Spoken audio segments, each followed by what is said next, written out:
Le petit chaperon rouge, Charles Perrault. Il était une fois une petite fille de village, la plus jolie qu'on eût su voir. Sa mère en était folle, et sa mère grand plus folle encore. Cette bonne femme lui fit faire un petit chaperon rouge, qui lui seyait si bien que partout on l'appelait le petit chaperon rouge. Un jour, sa mère ayant cuit et fait des galettes, lui dit « Va voir comme se porte ta mère grand, car on m'a dit qu'elle était malade. Porte-lui une galette et ce petit pot de beurre. » Le petit chaperon rouge partit aussitôt pour aller chez sa mère grand, qui demeurait dans un autre village. En passant dans un bois, elle rencontra compère le loup, qui eut bien envie de la manger. Mais il n'osa, à cause de quelques bûcherons qui étaient dans la forêt. Il lui demanda où elle allait. La pauvre enfant, qui ne savait pas qu'il est dangereux de s'arrêter à écouter un loup, lui dit « Je vais voir ma mère grand et lui porter une galette avec un petit pot de beurre que ma mère lui envoie. » « Demeure-t-elle bien loin ?» lui dit le loup. « Oh oui, dit le petit chaperon rouge, c'est par-delà le moulin que vous voyez tout là-bas, à la première maison du village. »« Eh bien, dit le loup, je veux l'aller voir aussi. Je m'y en vais par ce chemin-ci, et toi, par ce chemin-là, et nous verrons qui plus tôt y sera. » Le loup se mit à courir de toute sa force par le chemin qui était le plus court, et la petite fille s'en alla par le chemin le plus long, s'amusant à cueillir des noisettes, à courir après des papillons, et à faire des bouquets des petites fleurs qu'elle rencontrait. Le loup ne fut pas longtemps arrivé à la maison de la mère grand. Il heurte. Toc toc. « Qui est là ?»«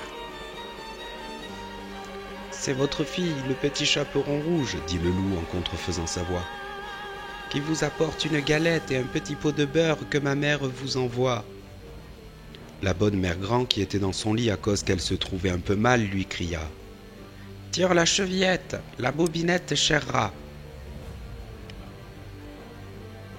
Le loup tira la chevillette et la porte s'ouvrit.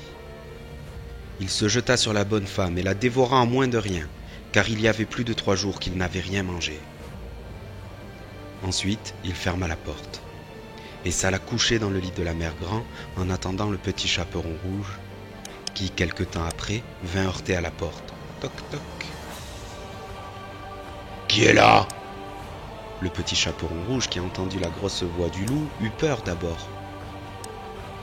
Mais croyant que sa mère grand était enrhumée, répondit « C'est votre fille, le petit chaperon rouge, qui vous apporte une galette avec un petit pot de beurre que ma mère vous envoie. » Le loup lui cria en adoucissant un peu sa voix « Tire la chevillette, la bobinette chèrera. » Le petit chaperon rouge tira la chevillette et la porte s'ouvrit.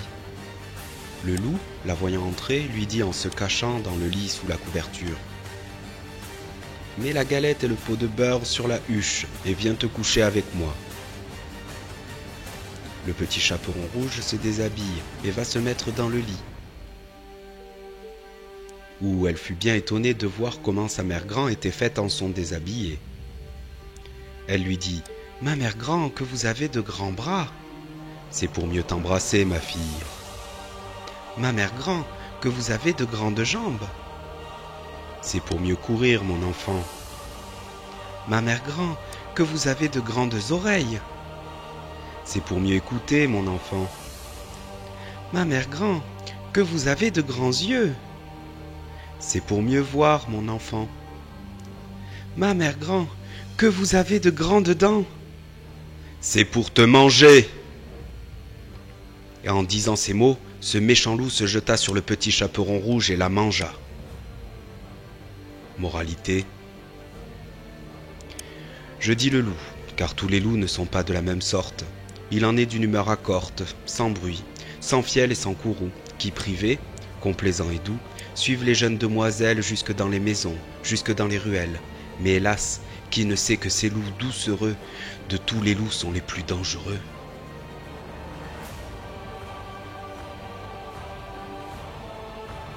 On voit ici que de jeunes enfants, surtout de jeunes filles, belles, bien faites et gentilles font très mal d'écouter toutes sortes de gens, et que ce n'est pas chose étrange s'il en est temps que le loup mange.